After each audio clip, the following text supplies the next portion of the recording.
Live. Excellent. Okay. We are so excited to have Becca Summers here. She is an amazing agent and a good friend and someone that's been fun to watch over the years and her business grow, and grateful for her spending some time here with us. What's cool, something about her is last year she did 22 million in production, and with just her and her husband as marketing, and you said you have an assistant as well. So that's powerhouse. That's a lot of business going through just her, and she has 4 kids under the age of 11, doing all of that business. So if you guys feel like your house or your life is a little bit hectic, then maybe there's some things that I'm not saying that your life is hectic, but if I'm hearing 4 kids under 11, I'm expecting another one in a couple weeks, and that is hectic. So that's what it registers to me is hectic. So if you're able to do that production with kids and taking care of all of your life at the same time, then that is incredible. So let's give her a warm welcome and have Becca come up here.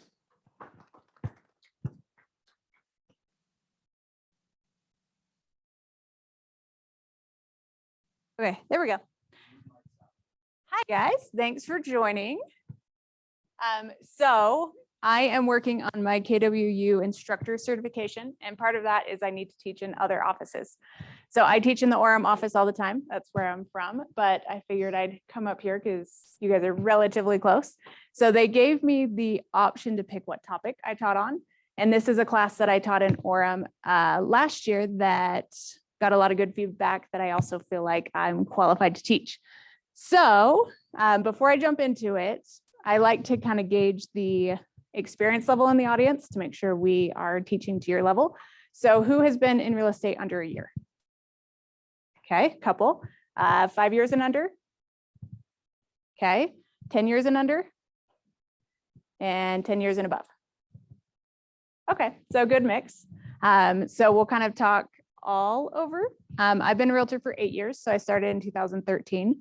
So I'm not as long-term qualified as 10-year plus, so you can add in and help. But getting off the roller coaster for your real estate business. So I like to start with this. Why are you here? Why did you choose to spend an hour of your day in this class? And if you want to share, that'd be awesome, especially for those who might be joining on Zoom, or if you just want to write it down. What'd you do? Let him in. Cool. So anyone want to share why you're here?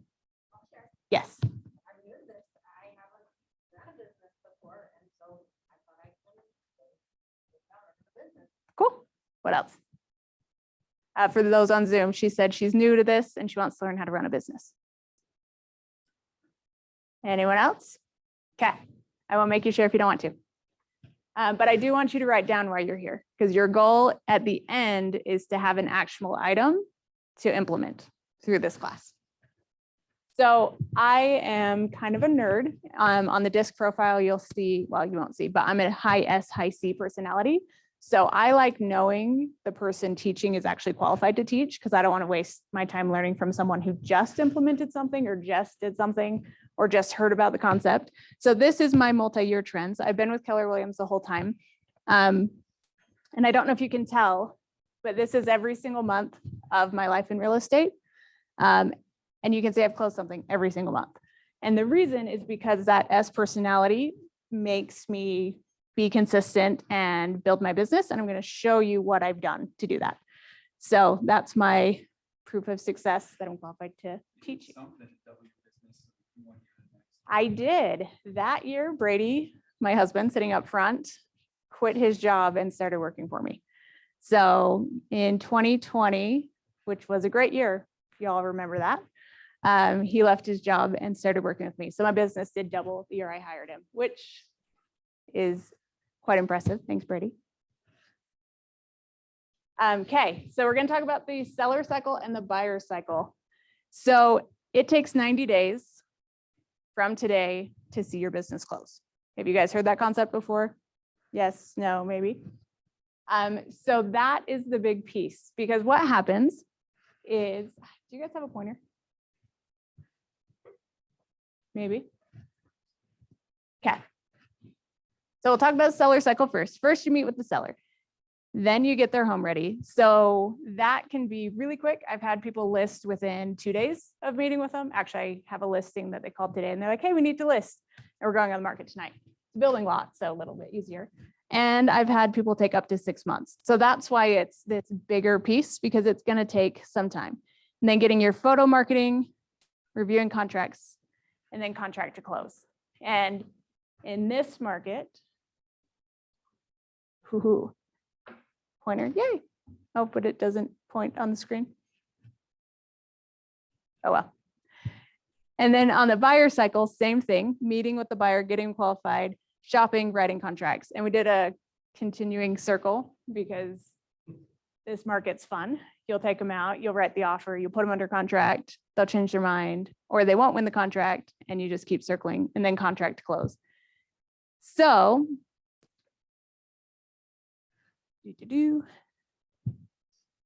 so once you get your buyers into this cycle, you'll get really busy when in these showing houses and under contract, and you'll get really busy when you have a new listing go live. And then you forget to continue to prospect for your additional clients because you're busy servicing your business and not looking for new business. Because as a business owner, you have 2 jobs. Does anyone know what the 2 jobs are?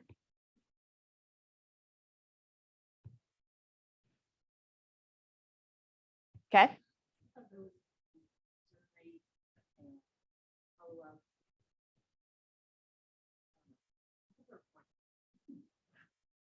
Technically, yes. But if you simplify it, there's getting new business, servicing your business. And we all overcomplicate it by saying, I'm working on my business, and all you've done is service clients all day long.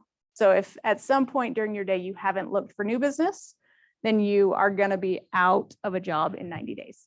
And it doesn't show up until about 90 days because you're so busy doing your job that you forget the other aspect of your job, which is finding new clients. So when you have your clients, you have to prioritize your time. Because if you spend all your time with your C's, you're going to burn out on your time. So how I have, actually, let me check real quick. No, okay. So how I have built out my business is I have a spreadsheet that just has all the names and then it has where they're at.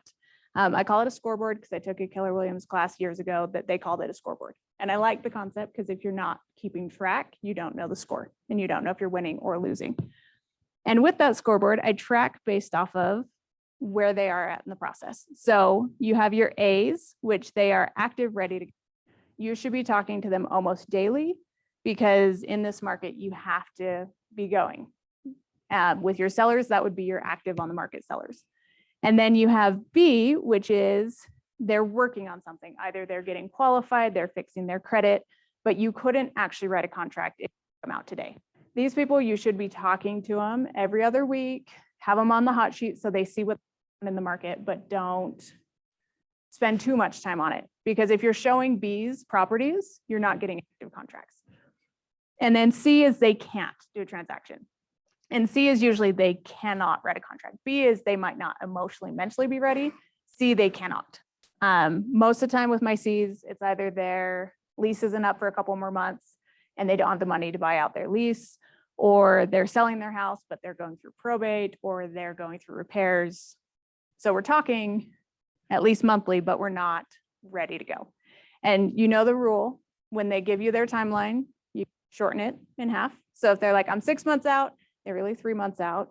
If they're 3 months out, they're really like a month because everyone overestimates how long it's going to take. So if you get a call and they're like, hey, I'm interested in buying and you can't get the appointment ready to go this week and you put it off a week, you're going to lose them to someone else because once the bug bites, they get super excited. And then D, they cannot buy. You need to put them back in your 36 touch. So this is your actual clients. This isn't prospecting for. This is people have raised their hand and said, I'm interested in buying, I'm interested in selling. They're completely different list for your 36 touch. So your job in terms of, I'm going to come point because it's kind of small, is building your pipeline. So you have your buyers, your sellers, and then you have your choice of how you do business. So you have door knocking, investors, divorces, websites, open houses, builders, probate, Facebook, sign calls. The conversations you have every day is to get to the meeting. Like sometimes I'm not a high I personality. So sometimes I get right to the point. I'm like, hey, let's meet. We don't even talk or build rapport. And it actually works fairly often. So many people are scared to have that conversation of let's meet, but you need to know what's in it for them because they have a need, which is they want to buy a house or sell a house, and they want you to fulfill that need. And I meet in the office because it makes my contract to close so much better because I have a buyer's consultation that's very education based. And we talk about loans and we talk about the buying process and we talk about what's going on in the market. Because I found if you just meet them at the house, you don't have enough time to do all of that. So then they're not even emotionally ready to write the offer necessary to get the house in this market. And with sellers, obviously it's easy to say, I want to come to your house because we got to see it to make sure. But getting the meeting, then the next part of your job, and this is again, overly simplifying your job, is getting signed agreements. Because if you're out showing houses to people without a signed agreement, they can walk into an open house and now you've lost that potential buyer or new construction. Then getting a signed purchase contract.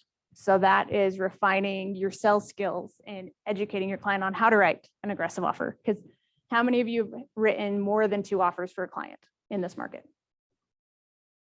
You guys, some of you didn't raise getting everything on your first attempt. I'm kidding. So in this market, being able to educate your client to write faster offers, more aggressive offers, or even changing their plans, and then getting them through closing, which is also a project. So everyone's goal in real estate is to make 100,000, right? Or more. Does anyone want to make less than 100? So this is directly from the Millionaire Real Estate Agent book on page 131. And if you want to make $100,000, you take your listing appointments with your conversion rate. That's how many listings you're going to take. And then your conversion rate from your listings to your sellers sold. And then your average sales price by your sold volume, by the commission, gross revenue, brings it down to total gross revenue, then minus your expenses, and that's your net income. And then on the flip side for the buyer, same exact conversation. So I've done the math for you to make $100,000 with 40% sellers and 60% buyers, because that's usually the mix of newer agents as you're getting into business. So if you go on 10 listing appointments and 15 buyer appointments at a 75% conversion rate, which we've used the conversion rates, they're just kind of standard. As you get better in business or grow, you can improve these conversion rates. So you're going on less appointments or you're going on the same amount of appointments, but you're making more money. So at a 75% conversion rate, that takes 7.5 listings taken. And then from there, the conversion rate of them actually selling it is 80%, which in this market is probably a little bit higher. But if you leave room for margin of error, it's better to underestimate than overestimate and be behind. So that gives you 6 sellers listings sold. And I did an average sales price of $400,000 because there'll be condos and townhomes. If you sell new construction or single family, you'll be higher, but your commission might be lower, which gives you a seller sold volume of 2.4 million and 2.5 commission, which is about what Gary Keller's talking about commissions being right now, which gives you 60,000 gross revenue from your sellers. And then from the buyer side at 15 appointments, that actually has a lower conversion rate at 66. Right now, most sellers, and if you saw the vision speech, they're still only viewing 1 or 2, interviewing 1 or 2 listing or buyer's agents. So being the first to the appointment really is the point that matters. But because not all buyers can qualify, that's why you have a lower conversion rate and why you're going on more of those appointments, which will give you 9.9 buyer listings taken. With an 80% conversion rate, gives you 7.92 buyers, 400,000 average sales price, 3.18, 2.5 commissions, 79, which gives you an expense ratio, which if you follow the expense ratio in the book, $100,000, which that my last one? I think it is. Yes. So the last one I want to talk about is the time blocking around building your business. So I have overly simplified. Yes. I just want to point out that Yeah. love that you're pretty conservative on the numbers, which is pretty nice. Like price right now, probably at 100 to that. Yep. I had condos and townhomes to bring it. Right. I see that sometimes when you're showing how do I make a lot of money, you're like, hey, here's the best case scenario. I like that you're showing us numbers. This is very realistic. Yeah, it's very achievable. And I mean, 2.5 commission. Some of the new builds are closer to 2 right now, or 1 or none. And on your listing, it's all how well you negotiate. And you can ask your buyer to pay more, but that's a different conversation. But yeah, because right now, average single family house in Salt Lake County is $560. So just sell higher price houses and you'll get there faster. So the last thing I want to talk about was time blocking. There is more? All right. See if I can fix it. I broke it.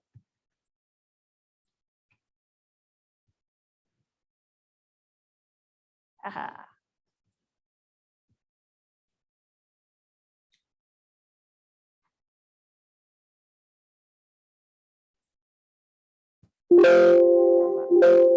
Okay, so focusing on the one thing. Have you guys read the book yet? You've been around Keller long enough. You kind of learn it all. So I hate when people go to classes and listen to it and do nothing with it. So I'm going to challenge you to take one thing away from this conversation, but I'm going to let Jay talk to you about it because he's much more qualified. What have you learned that you could get people started with helping them identify their one thing?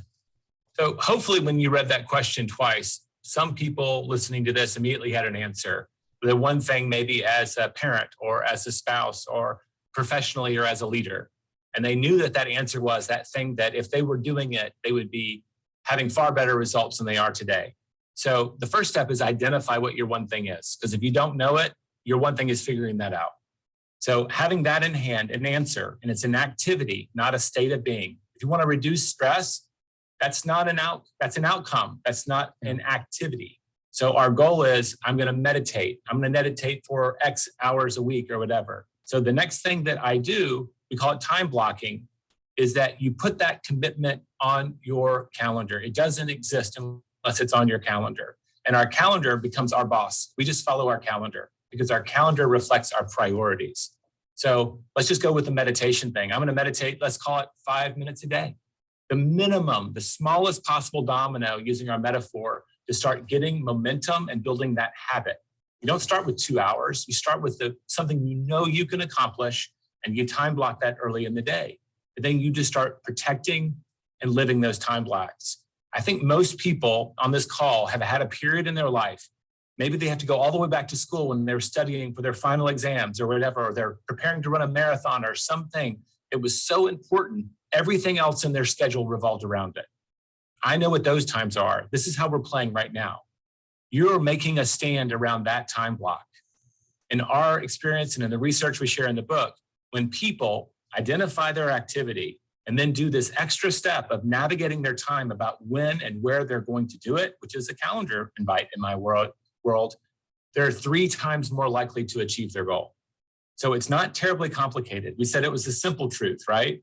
And some people underestimate it because it's not complex or sophisticated. Identify that key activity, put it on your calendar, hopefully before noon, as early as possible, and start building a habit of doing it and make a stand around that.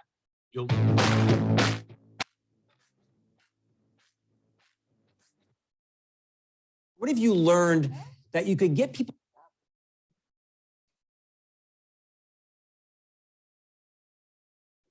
Okay, so bring it back to presenting. There we go. So in the book, they talk that it takes 66 days to build a habit. And most realtors I have found their biggest struggle is time blocking. And if you're in this class, it's very possible that that is one of your bigger struggles, because that's why we fall off the roller coaster or get on the roller coaster, is because we're not spending the appropriate time building our business. So 66 days from now is May 15th. So I want you to think about what you're willing to commit to in your business every single day for 66 days. And they say on average that on day 7 or 8 is when you lose your willpower to actually do what it is you're committing to do. So accountability built into what you're going to do is going to help. So posting it on social media and saying, hey, social media, I'm going to time block. Or, hey, spouse, if I talk to you between these hours, you need to hang up on me or not take my call or whatever it is you're struggling with. So my time block is very simple. From when I get to the office, which is about 9 to noon, I'm doing all of the office stuff. I'm following up with my appointments. I'm setting new appointments. I'm sending my clients new listings. I'm doing all the things that I committed to do. And then afternoon, I set all of my appointments for showing homes or for going on listing appointments, as much as possible, my closings. Closings are the only ones that sometimes I'll close in the morning just because if we're trying to same day fund, it messes up with things. But I've simplified it because so many times people will come out of a class and they'll have, I'm going to prospect for 2 hours and I'm going to door knock for 2 hours and I'm going to do this for 2 hours. And then they don't do it. And then they feel guilty. And then they fall out of habit and it just cycles continuously. So for me, I simplified it by just saying, this is when I'm doing business. And then after that, that's when I'm going on appointments. So I want you to go back to your life and your calendar and think about what you need to do. I think the next one works.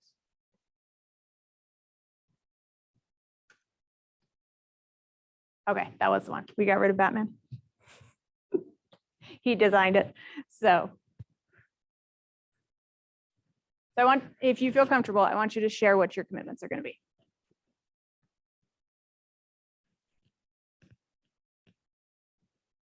Yes.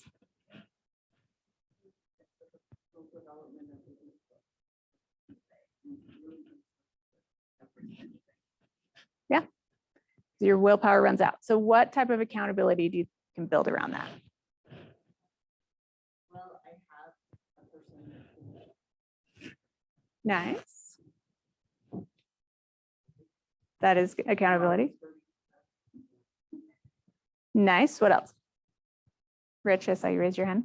I'll make 5 commercial phones. Okay. And what accountability are you going to build around that?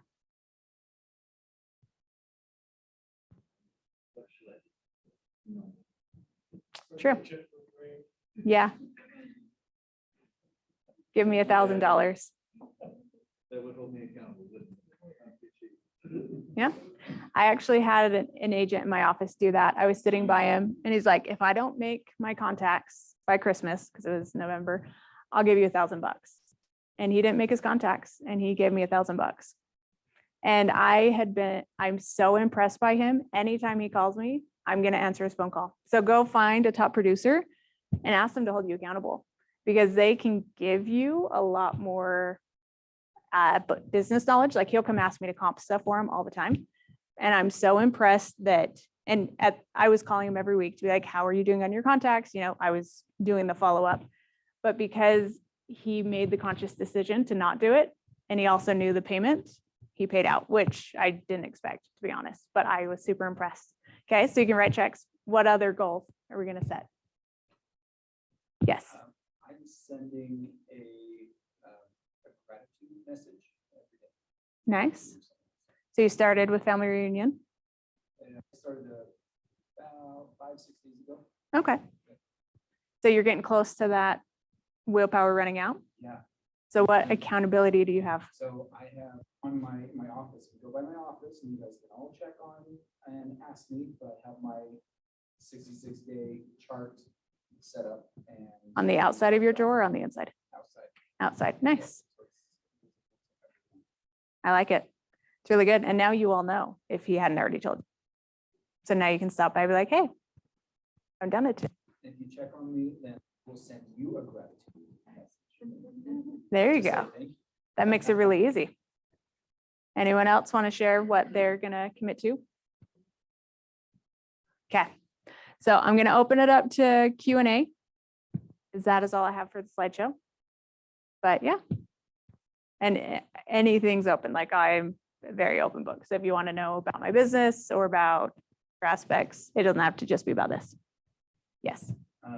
Just looking at your multi-trend, that was impressive, and thank you for being transparent.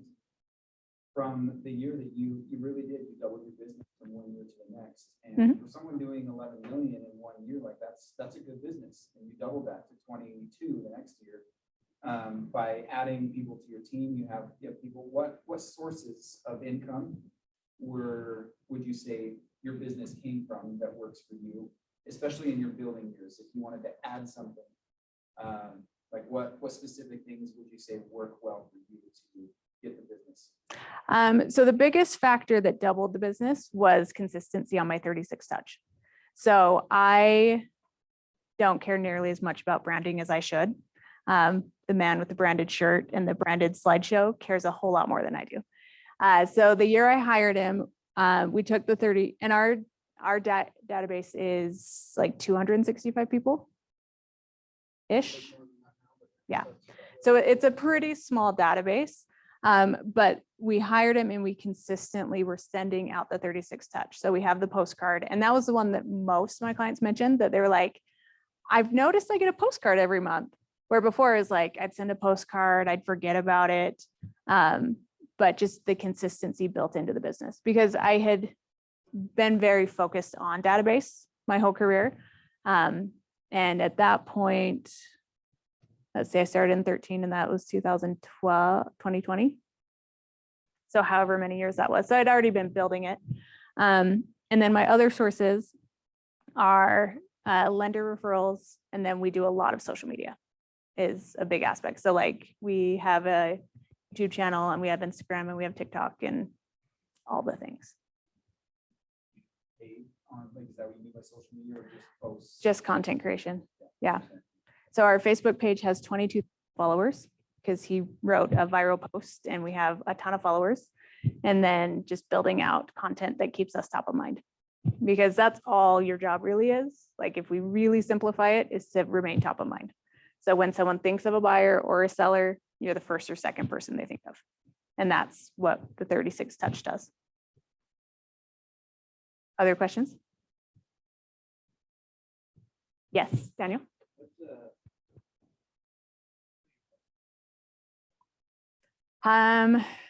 What do our postcards look like? Do you have it on the thing?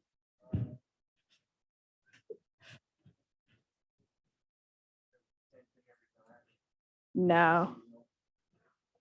So the one we're sending out today is, we've gone to jumbo this year, so like larger than jumbo, they're just 6.5 by 11. I just passed. This month's scratch off card to win one of 20 cards, and the others just have. But then on the back side we have content around, So this is last year's, but it's close. have content around. This month was about how we help our sellers and buyers trade up from selling and buying. Yeah, the goal was to move up buyers so then we could have double transactions. So the postcards will go around what events are happening. So if we have an event coming up that we're going to invite people to, we'll do a postcard around that. And really it's the goal for anything I send, the filter I use is if it's worth $1 to the person, then I'll send it. So we only send 2 emails a month, and the second one is a market update, and it's questionable if it's worth $1. I try. I have some clients who are like, this is great. And then the other email we send out monthly is a monthly giveaway. So we only to what we call our Club 92, which is our initial or our clients. So to be in Club 92, you have to have closed with us or referred someone who closed with us. So it's not very easy to get into the group. We do a monthly giveaway of an item of value. With the monthly email, we do target one The disc personalities. So I have to throw it through the filter. What does the D personalities want? What does the I want? What does the C want? What does the S want? So we have things like our events, upcoming events that just notifying them of what's coming up. We've got all the data for our Ds of Cs. Cs. These are direct. We have bullet points at the very top for the Ds, so they can We have a get it synopsis and gone. of, like, does the data mean? And then kind of we show from what the change from last month was. Yeah. Other questions? Yes.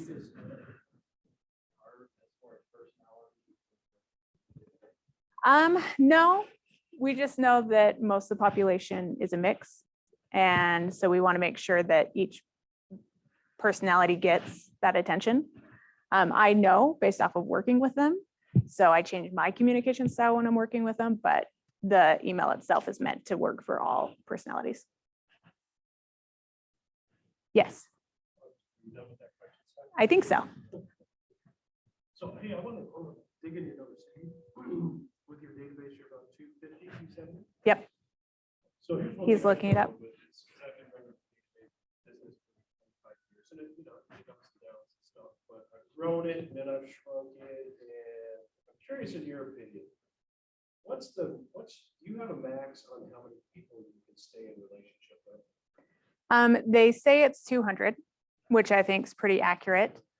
So my database, when I first started, I did the dump everyone in if I happen to have some form of value. And then Rich helped me. He's like, go through the list. And if you wouldn't feel comfortable calling them, just cut them out. So I cut out a lot. So I ended up with a very small database. And with that, I have a higher return on investment per person because they're getting contacted from me more. Yeah, but I mean, look at the volume based on it, that's fantastic. Thank you. As I look at it, just from, but now it's like 1,000 separated businesses, Yeah. which is fine, but I still. It's family. Which is something that you set these alarms and everything and for my prospecting. Mhm.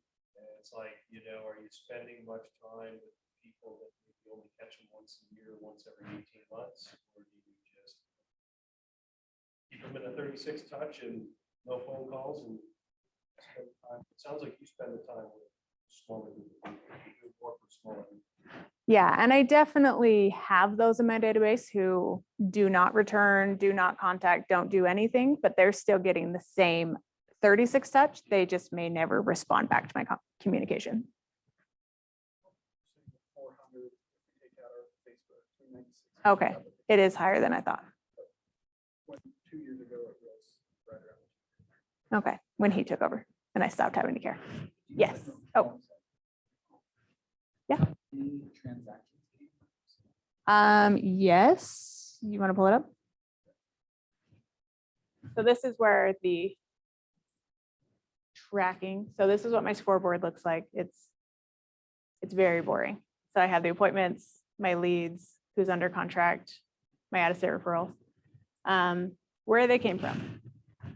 So we have 44% were SOI, 40 or 25% were SOI referral. Website leads was 5 because we have a website. Instagram was 5.7. Google was 3.8. Well, hopefully you can all see. What? The actual numbers are to the left, so. I know, but the percentage, From our SOI, 67%. 67, right? That's what that orange. Oh, 36 in number, yes. So that would be, you said that your total database probably in 2021 might be somewhere in 300 range. Yeah. I'm guessing. So I'm just pointing out like that's a great return. That 36 touch, like it works. Yeah. And that's an awesome return on a database if we're going off of the MREA model and everything. So as we teach 36 touch, like that is a spelled out. She knows exactly what she's doing. That's amazing. And the numbers like the results are showing up in there. That's why thanks for sharing it. So Yeah. kind of just calculating itself. It falls all in line. Yeah. I was just curious about your YouTube strategy. So for YouTube, when we first started, we went through and did every city. So we'd have a video for every city. And then every sub-city that's not really a city, but if someone's Googling it, they're trying to find it. And now we are working on going back through and doing neighborhoods because with YouTube, it lasts forever. And one downfall is we did do pricing in 2020. And as we know, values have gone up 44% since then. So that's going to disappoint a lot of people when they watch those videos. But now we're focusing on the neighborhood aspect of it.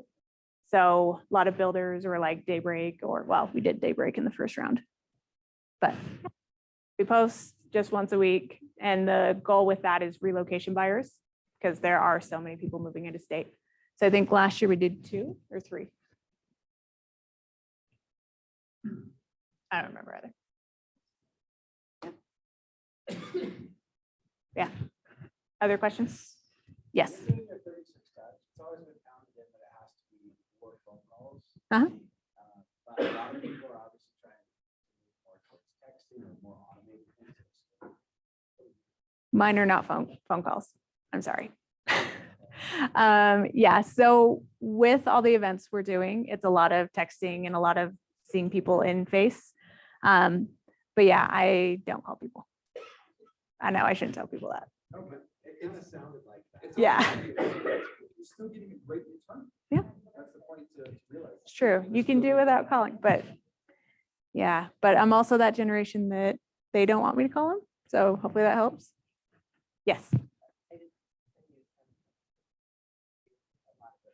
Yes. Why events? Yes. So when I first started, I heard the make phone calls and I'm like, I don't want to make phone calls. That sounds terrible. But if you have a reason to talk to them, it's really easy to say, hey, let's come to my movie event, come to my this event or that event. And it just gives me a reason to talk to people.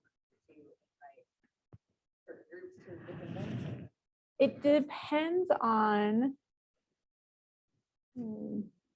I lost marketing plan. Where'd it go? There it is.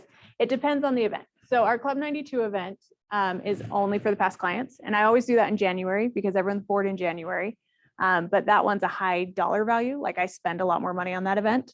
Where in June, we rent out 7 Peaks in Utah County and I invite everyone. Like anyone who's ever, somehow I have their email, they're invited because it's $5 a person. And same with the pumpkin patch one, because it's a lot more affordable. We did last year anniversary party because we needed an event for August because we got super busy in June and July and didn't do any events. So we made up an event and we just invited everyone. But it just kind of depends. Did I answer your question fully? Okay. In the beginning, we did a lot of the free, like Death by Chocolate, we did like either affordable stuff that, you know, help sponsor. So Yeah. it's grown every year. We just add more. And it's fun and I enjoy it. It's a big piece of it because even though I don't necessarily enjoy socializing with people face to face, I really like loving on people and I like giving them things. So that works really well within that. Yeah. Yeah, makes it fun. Makes them all like me a little bit. What else? Got all your questions answered? You're all have a plan? Yes. So do you keep fixed on what you're spending on the event and what you're returning? In between, we keep track of what we're spending on it to make sure that we're not spending too much money. I make an imaginary budget for everything where I'm like, I would feel comfortable spending this. But the return is harder to track because a lot of these people are in the database, they're in Club 92. So was it this email that got them or was it this event that got them? Or like the summer party, I had a family come to it and at the party, they're like, oh yeah, my son wants to buy a house in California. Can you refer him? And a California referral was worth more than a condo price here. So that was really nice. So I could say that event was it, but it's more, I look at, am I staying top of mind with these people? So I don't necessarily expect an immediate return from that event. But yeah, But you get the feedback, feel like it's definitely making a difference. yeah. You could probably do a return on just your 36 touch and say, how much did I spend on all of this stuff like for a full year? So Yeah. this is That would be. Yeah, we're currently working on a playbook where we go through and analyze who came, who didn't come, who canceled last minute, how much do we spend, just so every year we can improve on it, because we've done a couple of these events multiple times. But yeah, and that's his job. He's doing that. I'm selling houses. Yeah. Well, thank you all for coming. I'll stay around if you want to ask questions without the whole group, but I appreciate you guys spending your time. Oh, and if you can leave me a review, because I am working on my evaluation. This is for Keller Williams. If you scan it, it'll ask what region we're in, which is Utah. The event type is a class. The course is not in the dropdown, so you just have to write other, and then you'll have to do the dropdown for Becca Summers. But if you could do that, that would be awesome. But thank you.